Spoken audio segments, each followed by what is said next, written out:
महाभारतम् सैन्धवस्य पराभवः।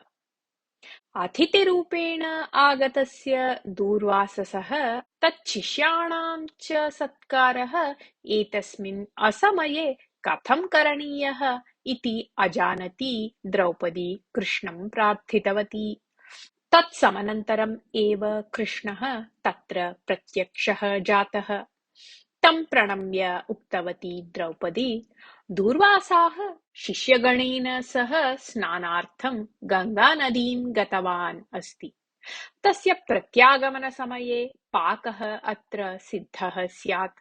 इदानीं किं करणीयं मया? अक्षयपात्रे तु अन्नस्य एकः कणः अपि नास्ति इति। दूर्वाससः सत्कारस्य प्रस्तावः दूरे तिष्ठतु नाम मम बुभुक्षां प्रथमं निवारयतु भवती इति उक्तवान् कृष्णः। तदा द्रौपदी उक्तवती, यावत् मम भोजनं न समाप्यते तावत् एव अक्षयपात्रे अन्नं भविष्यति। अद्य मम भोजनं समाप्तम्। इदानीं भवान् एव मां परीक्षते चेत् मया किं वा करणीयम् इति। अहं नितरां बुभुक्षितः अस्मि। भवती तु माम् उपहसति। भवत्याः अक्षयपात्रे यावदस्ति तावदेव पर्याप्तं मम। भवती तत् अक्षयपात्रम् अत्र आनयतु तावत् इति उक्तवान् कृष्णः। द्रौपदी अन्तः गत्वा अक्षयपात्रम् आनीतवती। तस्य तलभागे कोणे कुत्रापि एकः पुलाकः कथञ्चित् उपविष्टः आसीत्। तं पुलाकं स्वीकृत्य मुखे स्थापयित्वा कृष्णः उक्तवान्, मम उदरं पूर्णम् इति।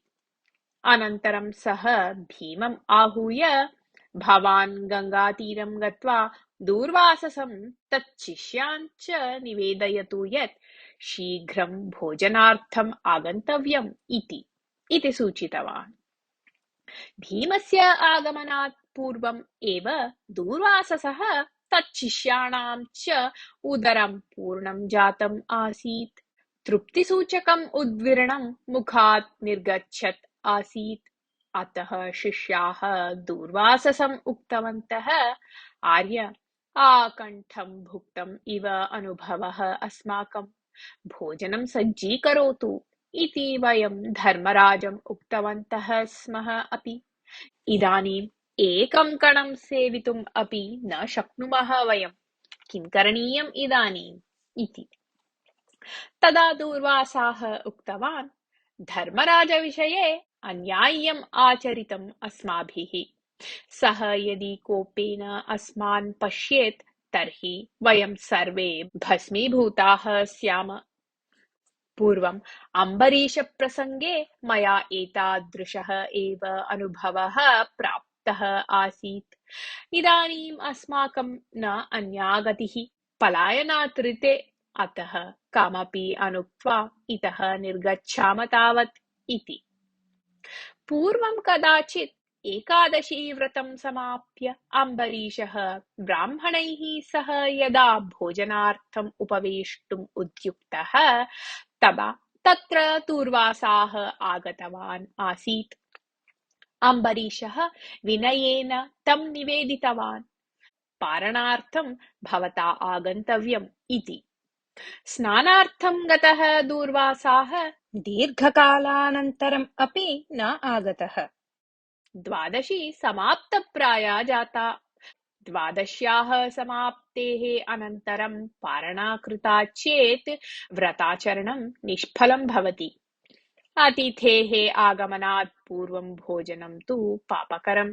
अतः अम्बरीषः जलपानेन पारणां कृतवान्। विलम्बेन आगतः दूर्वासाः अम्बरीषस्य जलपानवार्तां श्रुत्वा कुपितः सन् महाकृत्यं सृष्ट्वा अम्बरीषस्य ग्रहणार्थं प्रेषितवान् आसीत्। अत्रान्तरे विष्णोः चक्रं तत्र आगत्य महाकृत्यां संहृत्य दूर्वाससम् अनुसृत्य आगच्छत्। आत्मरक्षणार्थं ततः धावितवान् दूर्वासाः। शिवं विष्णुं चापि शरणं गत्वा अपि प्रयोजनं किमपि अप्राप्य अम्बरीशम् एव शरणं गत्वा क्षमां याचित्वा प्राणान् रक्षितवान् आसीत्। सा घटना सर्वदा दूर्वाससः स्मृतिपथे भवति स्म। भीमः यदा गङ्गातीरम् आगतः तदा तत्र कोऽपि न आसीत्। यदा सः एतद्विषये तत्रत्यान् पृष्टवान् तदा ते उक्तवन्तः ऋषयः पलायिताः इति। भीमः आश्रमं प्रतिगत्य प्रवृत्तं समग्रं निवेदितवान्। दूर्वासाः पुनरपि शिष्यैः सह आगत्य पीडां जनयेत् इति भीतिः प्राप्ता धर्मराजेन। तदा कृष्णः दूर्वासाः इतः परं न आगमिष्यति इति उक्त्वा प्रवृत्तं सर्वं निवेद्य सर्वेषाम् अनुज्ञां प्राप्य द्वारकां प्रति गतवान्। एवं दुर्योधनादिभिः उत्पादितात् कष्टात् कृष्णस्य अनुग्रहस्य कारणतः पाण्डवाः रक्षिताः अभवन्।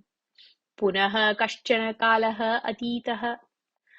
काम्यकवने वसन्तः पाण्डवाः कदाचित् निर्णीतवन्तः यत् कदाचित् मृगयाविहारः करणीयः इति। अतः ते द्रौपदीं तृणबिन्दुमुनेः आश्रमे स्थापयित्वा तस्याः रक्षणार्थं धौम्यं नियोज्य मृगयार्थं गतवन्तः।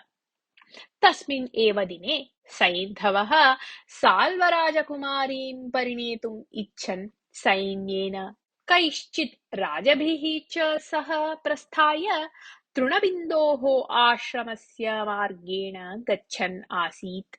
आश्रमः निर्जनः आसीत्।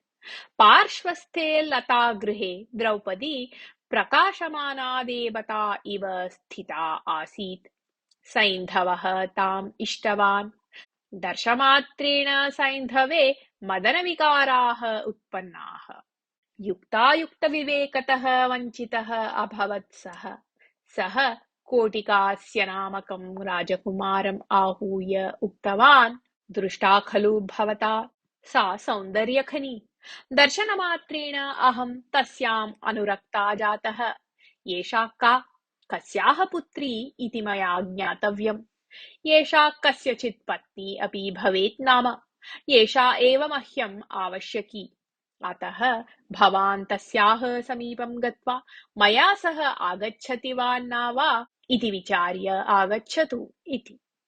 कोटिकास्यः अपि अविवेकी एव आसीत्। सः द्रौपद्याः समीपं गत्वा सुन्दरी का भवती? वनदेवता इव शोभमानायाः भवत्याः स्वामी कः? किं कुलं भवत्याः? किं भवत्याः नाम? किमर्थम् एतस्मिन् वने एकाकिनी तिष्ठति भवती? मम नाम कोटिकास्यः इति। सुरथराजकुमारः अहम्। तत्र भवतीम् अनुरागेण निर्निमेषं यः पश्यति सः तरुणः अस्ति सुबलराजः। प्रकाशमाने रथे उपविष्टः अन्यराजैः परिवृतः सः सिन्धुसौवीरादिदेशानाम् अपि राजा अस्ति। तस्य नाम जयद्रथः इति।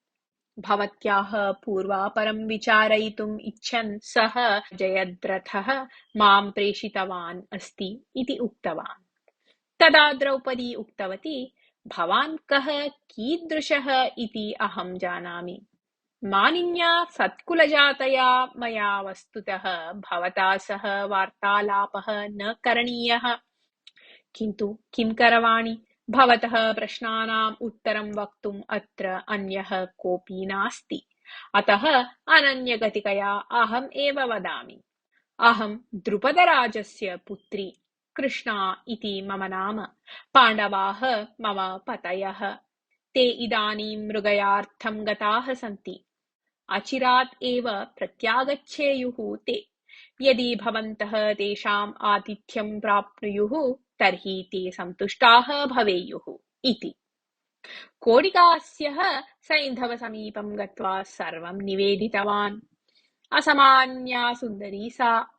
याभ्यां नेत्राभ्यां सा दृश्यते ताभ्याम् एव अन्या सर्वथा द्रष्टुं न शक्या इति वदन् सैन्धवः रथात् अवतीर्णः आत्मीयैः राजकुमारैः सह पाण्डवानां पर्णशालां गत्वा सः द्रौपदीम् उद्दिश्य अपि कुशलिनी भवति भवत्याः पतयः किं कुशलिनः इति पृष्टवान् तदा द्रौपदी सर्वं कुशलम् इति उक्त्वा तेषाम् अपि योगक्षेमादिकं विचार्य अर्घ्यपाद्यादिकं दत्त्वा सत्कृत्य मृगयार्थं गताः पाण्डवाः अचिरात् एव प्रत्यागच्छेयुः मृगयया प्राप्तेन मांसेन एव भवतः सर्वान् सत्कुर्युः इति उक्तवती किम् आतिथ्येन अहं भवतीम् एव इच्छामि न तु तेषाम् आतिथ्यम् भवती मम रथम् आरुह्य मम नगरम् आगच्छतु भवतीं परिणीय अहं सुखसागरे निमज्जयिष्यामि राज्यभ्रष्टानां पाण्डवानाम् अनुसरेण किं वा प्रयोजनम् मया सह आगत्य महाराज्ञे पदम् अलङ्करोतु भवती इति उक्तवान् सैन्धवः एतत् श्रुत्वा द्रौपदी महान्तं कोपं प्राप्तवती तथापि यावत् पतयः न प्रत्यागच्छन्ति तावत् जागरूकतया व्यवहरणीयम् इति निश्चित्य अये कीदृशं बुद्धिहीनता भवतः मम पतयः सामर्थ्येन देवेन्द्रम् अपि अतिशेरते तेषां कोपस्य पात्रता येन प्राप्यते सः निश्चयेन विपदम् अनुभवति इति बोधितवती पाञ्चाली पाण्डवानां विषये अस्माभिः सर्वं ज्ञायते एव लोके स्थितेषु 17 श्रेष्ठकुलेषु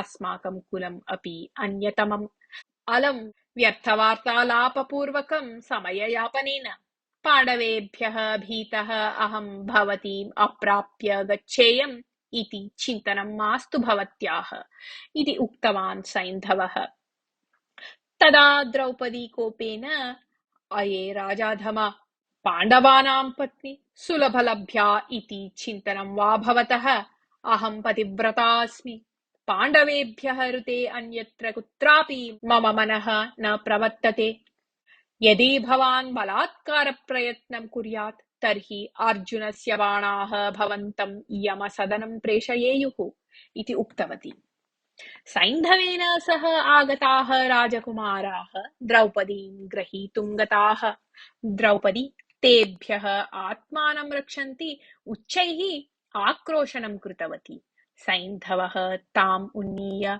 पलायनम् आरब्धवान् द्रौपद्याः आक्रोशनं श्रुत्वा आगतः धौम्यः सैन्धवम् अनुसृत्य धावितवान् सैन्धवः द्रौपदीं रथे आरोप्य ततः प्रस्थितवान् तदा धौम्यः उच्चस्वरेण सैन्धव किम् एतत् अनुचितं कृत्यं भवतः परस्त्रीहरणं किं क्षत्रियकार्यम् बाहुबले विश्वासः अस्ति चेत् युद्धे पाण्डवान् जित्वा कामं भवान् द्रौपदीं नयतु इति उक्तवान् सैन्धवः धौम्यस्य वचनम् अशृण्वन् इव वेगेन रथं चालितवान् धौम्यः रथम् अनुसृत्य धावितवान् अत्रान्तरे पाण्डवाः मृगायां समाप्य आश्रमं प्रत्यागताः तत्र तैः द्रौपदी कुत्रापि न दृष्टा तेषां सारथिः इन्द्रसेनः रुदतीं धात्रेयिकां दृष्टवान् सैन्धवः द्रौपदीं बलात् नीतवान् इति वार्तां निवेदितवती धात्रेयिका भवती मा रोदितु इति धात्रेयिकाम् उक्त्वा धर्मराजः अनुजैः सह सैन्धवस्य ग्रहणार्थं प्रस्थितवान् सैन्धवः यस्यां दिशि गतवान् तां दिशम् अनुसृतवन्तः ते पञ्च अपि अनतिदूरे एव तैः आकाशे धूलिः दृष्टा पुनः किञ्चित् अग्रे धावन् धौम्यमहर्षिः तैः दृष्टः भवान् निश्चिन्ततया मन्दम् आगच्छतु इति तम् उक्त्वा ते अग्रे गतवन्तः सैन्धवस्य रथे स्थितां द्रौपदीं दृष्टवतां तेषां कोपः प्रवृद्धः अलम् पलायनेन इति वदन्तः ते सैन्धवसैन्यस्य उपरि आक्रमणं कृतवन्तः। तेषां दर्शनात् एव भीताः सैन्धवपक्षीयाः पलायनं कृतवन्तः। तदा द्रौपदी सैन्धवम् उद्दिश्य, अये तत्र पश्यतु, मम पतयः आगच्छन्तः सन्ति।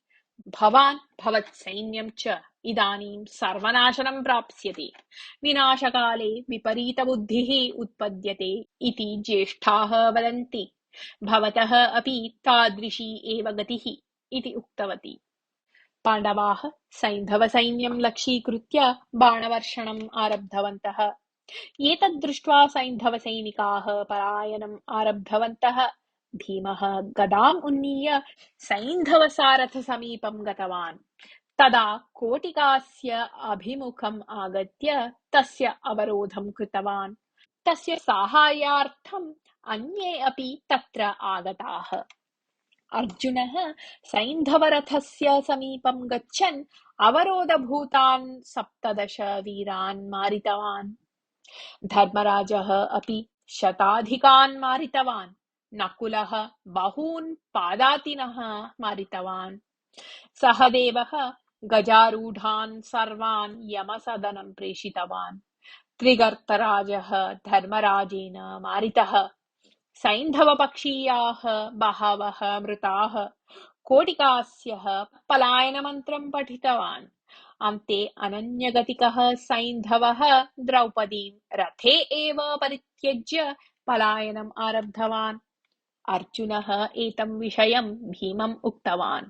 तदा भीमः सैनिकानां मारणं परित्यज्य धर्मराजम् उद्दिश्य, अग्रज, भवान् द्रौपदीं धौम्यं च रथे उपवेश्य आश्रमं प्रति गच्छतु। अहम् अर्जुनः च अग्रे गत्वा सैन्धवं संहृत्य आगमिष्यावः इति उक्तवान्। भीमसेन यद्यपि सैन्धवः घोरापराधं कृतवान्, तथापि सः न संहरणीयः। दुश्शला विधवा न भवेत्, गान्धारी शोकतप्ता न स्यात् इति सूचयित्वा धर्मराजः आश्रमं प्रति गतवान्। योजनदूरे एव भीमार्जुनाभ्यां सैन्धवः गृहीतः। तौ तस्य शिरः मुण्डयित्वा मृत्तिकालिप्तं कृत्वा रथे आरोप्य आनीय धर्मराजस्य पुरतः उपस्थापितवन्तः।